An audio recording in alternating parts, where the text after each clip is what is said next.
ಇವತ್ತ ವೇದ ವ್ಯಾಸರ ಒಂದು ಜಯಂತಿಯನ್ನು ಸಹ ಆಚರಿಸಬೇಕಾಕೈತಿ. ಯಾಕಂದ್ರೆ ಮಕ್ಕಳೇ, ನಿಮಗೆಲ್ಲ ಗೊತ್ತಿದ್ದಂಗೆ ಮೊದಲ ಈ ಜಗತ್ತಿನಲ್ಲಿ ವೇದ ಒಂದೇ ಇತ್ತು ಮಕ್ಕಳೇ, ಒಂದೇ ವೇದವಿತ್ತು. ಅದನ್ನು 4 ವೇದಗಳಾಗಿ ವಿಭಾಗ ಮಾಡಿದ ಕೀರ್ತಿ ಯಾರಿಗಾದ್ರೂ ಸಲ್ತೈತೆ ಅನ್ನೋದು ವ್ಯಾಸ ಮಹರ್ಷಿ ಅವರಿಗೆ ಸಲ್ತೈತೆ ಮಕ್ಕಳೇ. ಋಗ್ವೇದ, ಯಜುರ್ವೇದ, ಸಾಮವೇದ, ಅಥರ್ವವೇದ ತೋತಿಲ್ಲ, ಅವೆಲ್ಲ ವೇದಗಳನ್ನು ವಿಭಾಗ ಮಾಡಿದ ಕೀರ್ತಿ ಈ ಒಂದು ವ್ಯಾಸ ಮಹರ್ಷಿ ಸಲ್ತೈತೆ ಮಕ್ಕಳೇ. ಎಷ್ಟೋ ಜನರಿಗೆ ಇದು ಗೊತ್ತಿಲ್ಲ.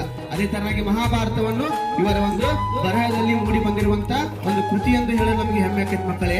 ಒಂದ್ ಕಡೆ ತುಳಸಿದಾಸರು ಹೇಳ್ತಾರೆ ಏನಂದ್ರ, ಇಡೀ 7 ಸಾಗರದ ನೀರನ್ನು ಮಸಿಯನ್ನಾಗಿ ಮಾಡಿ, ಇಡೀ 7 ಸಾಗರದ ನೀರನ್ನು ಮಸಿಯನ್ನಾಗಿ ಮಾಡಿ, ಇಡೀ ಒಂದು ಭೂಮಂಡಲವನ್ನು ಕಾಗದವನ್ನಾಗಿ ಮಾಡಿ, ಆ ಮಸಿಯಿಂದ ಕಾಗದ ಬರೆದ್ರು ಶಿಕ್ಷಕರನ್ನು ವರ್ಣನೆ ಮಾಡಲು ಸಾಧ್ಯವಿಲ್ಲ ಅಂತ ಹೇಳ್ತಾರೆ ಮಕ್ಕಳೇ. ಅಷ್ಟು ಗುರುವಿನ ಮಹಿಮೆ ಅಂತ ಹೇಳಿ ನನಗೆ ಇಷ್ಟ ಆಗ್ತೈತೆ ಮಕ್ಕಳೇ.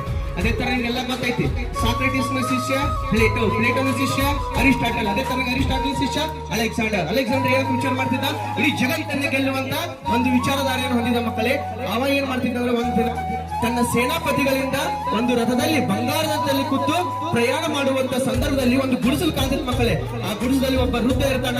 ಆ ವೃದ್ಧರನ್ನು ನೋಡಿ ಅವ ನಮಸ್ಕಾರ ಮಾಡಕ ಎಲ್ಲ ಸೇನಾಪತಿಗಳು ಭಾಗವತಾರ, ಅಯ್ಯಪ್ಪ ಈ ರಾಜರದಾರ, ಈ ರಾಜರು ಏನ್ ಮಾಡಕ್ತಾರ, ಆ ಗುಡಿಸಲಿ ಒಬ್ಬ ವೃದ್ಧನ ನಮಸ್ಕಾರ ಮಾಡಕ್ತಾರ, ಹಿಂಗ್ಯಾಕ್ ಮಾಡಕ್ತಾರಪ್ಪ ಅಂತ ಹೇಳಿ ಕೇಳಕ್ ಹೋದ್ರ ಆ ಅರಿಸ್ಟಾಟಲ್ ಅಲೆಕ್ಸಾಂಡರ್ ಹೇಳ್ತಾನ, ನೋಡ್ರಿ ಇವ್ರು ವೃದ್ಧ ಆಗಿರ್ಬೇಕು, ಆದ್ರೆ ಇವ್ರು ಅಸಹಾಯಕರಾಗಿರ್ಬೇಕು.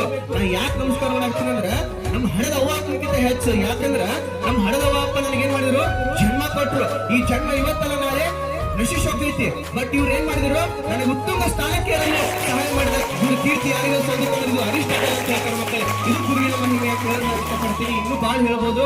ಅದೇ ತರನಾಗಿ ಈ ಒಂದು ದಿನ ಏನಪ್ಪಾ ಅಂದ್ರ, ಗೌತಮ ಬುದ್ಧರು ಏನ್ ಮಾಡ್ಯಾರಂದ್ರ, ತನ್ನ ಶಿಷ್ಯಂದ್ರಿಗೆ ಉಪದೇಶ ಮಾಡಿದಂತ ದಿನಾನೂ ಸಹ ಇದೆ ಮಕ್ಕಳೇ. ಅದೇ ತರನಾಗಿ ಸ್ವಾಮಿ ವಿವೇಕಾನಂದರು ಪರಮಹಂಸರಿಂದ ದೀಕ್ಷೆಯನ್ನು ಪಡೆದುಕೊಂಡಿರುವಂತ ದಿನಾನೂ ಇದೆ ಅಂತ ಹೇಳಿ ಇಷ್ಟ ಆಗ್ತೈತೆ ಮಕ್ಕಳು. ಅದೇ ತರನಾಗಿ ಏಕಲವ್ಯ ದ್ರೋಣಾಚಾರ್ಯರಿಗೆ ತನ್ನ ಹೆಬ್ಬೆರಳನ್ನು ಗುರು ಕಾಣಿಕೆಯಾಗಿ ಕೊಟ್ಟಿರುವಂತ ದಿನಾನೂ ಇದೆ ಅಂತ ಹೇಳಿ ನನಗೆ ಇಷ್ಟ ಆಗ್ತೈತೆ ಮಕ್ಕಳು. ಇಷ್ಟು ಮೇಲೆ ನಮ್ಮ ಭಾಷೆ ಚರ್ಚೆ